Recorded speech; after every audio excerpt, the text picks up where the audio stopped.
बिस्मिल्लाहिमिनश्शैतानिर्रजीम बिस्मिल्लाहिर्रहमानिर्रहीम अल्लाहुम्मा सल्लि अला मुहम्मद व आले मुहम्मद। मोमिनीन कराम, आज मैं ज़िक्र करने जा रहा हूँ कि सफ़र की हालत में रोज़े का क्या हुक्म है। नमाज के अहकाम हम तफसीलन बता चुके हैं कि उसमें मुसाफिर ने नमाज कसर कैसे पढ़नी है, हदूद कितनी है, शराइत क्या क्या हैं। यहाँ भी वही कंडीशन है कि जहाँ नमाज कसर हो जाएगी, वो तफसीली हम वीडियो बना चुके हैं नमाज के बारे में, उसका हम इंशाल्लाह लिंक भी इस वीडियो की डिस्क्रिप्शन में दे देंगे। वही अहकाम यहाँ लागू होंगे कि जिन जिन लोगों की नमाज कसर होगी वहाँ उनका रोज़ा भी नहीं होगा। तो आज हम इंशाल्लाह कुछ पॉइंट्स हैं वो जिक्र करने जा रहे हैं। सफ़र में नमाज और रोज़े का एक ही हुक्म है, यानी जहाँ नमाज कसर हो जाएगी, जहाँ भी नमाज कसर हो जाएगी, जो शराइत पूरी हो जाएंगी कसर की, वहाँ आपका रोज़ा नहीं होगा, रोज़ा आपका रखना जायज़ नहीं होगा। सफ़र में नमाज और रोज़े का एक हुक्म है, यानी नमाज जहाँ कसर होगी। 44 किलोमीटर आने जाने का हो तो रोज़ा नहीं होगा। जैसे कि हमने नमाज के हुक्म में बताया था कि 44 किलोमीटर आने जाने का अगर सफ़र बनता है तो उस सूरत में आपका रोज़ा नहीं होगा। आप घर से निकले हैं, शहर की हदूद क्रॉस की, आपका सफ़र जो है वो 44 किलोमीटर से ज़्यादा है। जो ही आप वो सफ़र करेंगे, हद तरख़ुस क्रॉस करेंगे, आपका रोज़ा नहीं होगा। आप वहाँ उस रोज़े की आपने बाद में कज़ा करनी है।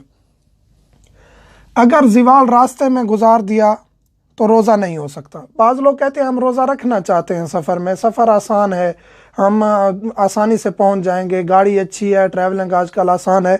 हाँ, अगर आप रोज़ा रखना चाहते हैं तो फिर एक कंडीशन ये है कि या आप ज़िवाल से पहले पहले सफ़र करें, सुबह निकलें, ज़िवाल से पहले घर पहुंच जाएं वापस, आपका रोज़ा दुरुस्त है, रोज़ा आपने रखा हुआ है। या आप ज़िवाल के बाद निकलें, आप ज़िवाल हो गया है, आप उसके बाद निकले हैं, तो आप बेशक जहां भी सफ़र करें, मगरिब के वक्त आपने इफ्तार कर देना है, बाकी आपका सफ़र जारी रहे अगले दिन तक, फिर भी कोई मुश्किल नहीं है, आपका रोज़ा वो मुकम्मल हो जाएगा जो आप ज़िवाल के बाद निकले हैं। अगर आप ज़िवाल से पहले निकलते हैं और ज़िवाल के बाद पहुंचते हैं तो किसी सूरत में आपका रोज़ा नहीं हो सकता। चाहे आप कहें कि मैं रोज़ा रख सकता हूं, मेरे लिए आसानी है, सफ़र आसान है, रोज़ा आपका सफ़र में जायज़ नहीं है।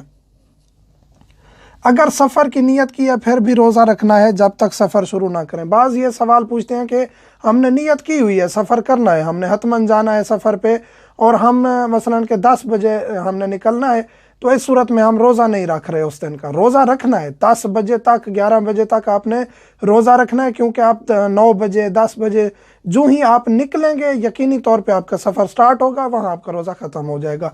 अगर कोई ऐसी एमरजेंसी बन सकती है, कोई भी कंडीशन बन सकती है कि आप सफ़र ना करें, तो उस सूरत में फिर आपका रोज़ा जो आप नहीं रख रहे, इब्तदाई तौर पे नहीं रख रहे, वो फिर आपका अमदन रोज़ा तर्क करना हो जाएगा, जिसका फिर कफ़ारा भी बन सकता है। जहाँ नमाज में इख्तियार है वहाँ रोज़ा नहीं रख सकते। बाज़ मोमिन ये भी सवाल पूछते हैं कि बाज़ मकामात हैं, जैसा हमने एक वीडियो में ज़िक्र किया है, कूफा में या मदीना में या मक्का में, या ये जो मकामात हैं, यहाँ नमाज आपको इख्तियार है कि आप पूरी पढ़ें या कसर पढ़ें। तो इन शहरों में, इन मकामात पर आप रोज़ा भी रख सकते हैं, क्योंकि नमाज में तो इख्तियार है।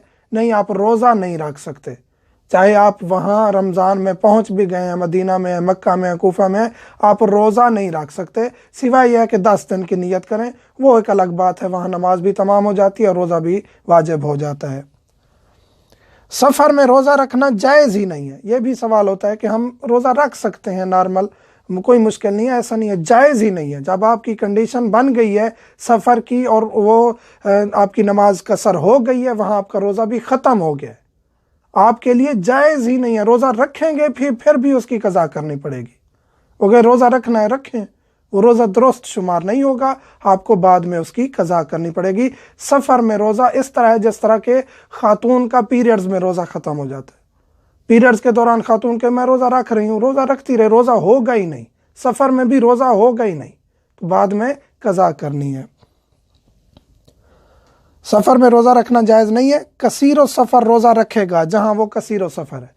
ये एक अहम तरीन पॉइंट है जो कि आजकल बहुत ज़्यादा पूछा भी जा रहा है कि हम कसीरो सफ़र हैं, यानी कि जॉब होल्डर्स, नौकरी है, आर्मी में है, कोई भी आपकी जॉब है, कोई भी आपका काम है, आप सफ़र करते हैं एक जगह से दूसरी जगह, आपका 80 किलोमीटर 70 किलोमीटर सफ़र है, रोज़ाना आपको ड्यूटी पे जाना होता है, वापस आना होता है, तो ये लोग कसीरो सफ़र हैं, इनका रोज़ा रखना वाजिब है और इनकी नमाज भी ड्यूटी की जगह पर भी और घर पर भी नमाज भी इनकी तमाम होगी, कसर नहीं पड़ेंगे, क्योंकि ये एक कसीरो सफ़र में आ जाते हैं। या वो लोग जिनके दो वतन हैं, दो वतन बन गए हैं, एक जगह वो ड्यूटी करते हैं वहाँ मुस्तकिल रहते हैं, या कॉलेज में है या यूनिवर्सिटी के हॉस्टल में है वहाँ मुस्तकिल रहते हैं, तो वो भी उनका वतन शुमार होगा, वहाँ भी उनका रोज़ा वाजिब है और नमाज तमाम है। फिर जब घर आएंगे फिर भी उनका यानी 2 3 4 वतन बन सकते हैं, इसमें कोई मुश्किल नहीं है। ये थे सफ़र के अहकाम। इनमें अहम तरीन पॉइंट यह है कि सफ़र के दौरान कोई कहे कि मैं रोज़ा रख रहा हूँ तो उसका रोज़ा दुरुस्त नहीं है। जब शराइत पूरी हो जाएंगी तो उस सूरत में आपका रोज़ा ख़त्म हो जाएगा, यानी नमाज कसर होगी तो रोज़ा आपका ख़त्म होगा। और इसकी आपने अगले रमज़ान से आने से पहले, अगला रमज़ान आने से पहले इसकी आपने कज़ा करनी है। ज़रूरी नहीं है फ़ौरन आप कज़ा करें जो ही रमज़ान ख़त्म हो, लेकिन ज़्यादा ताख़ीर नहीं करनी चाहिए, अगले रमज़ान से पहले इसको कज़ा करना है। अगर खुदा न खास्ता अगला रमज़ान आ गया आपने कज़ा नहीं की तो वो हम सब का वीडियो में ज़िक्र कर चुके हैं, फिर उसके साथ आपको फ़िदिया देना पड़ेगा, कज़ा भी करनी होगी। कज़ा माफ़ नहीं है, जिंदा शख्स पर कज़ा माफ़ नहीं है, फ़िदिया साथ देना वाजिब हो जाता है।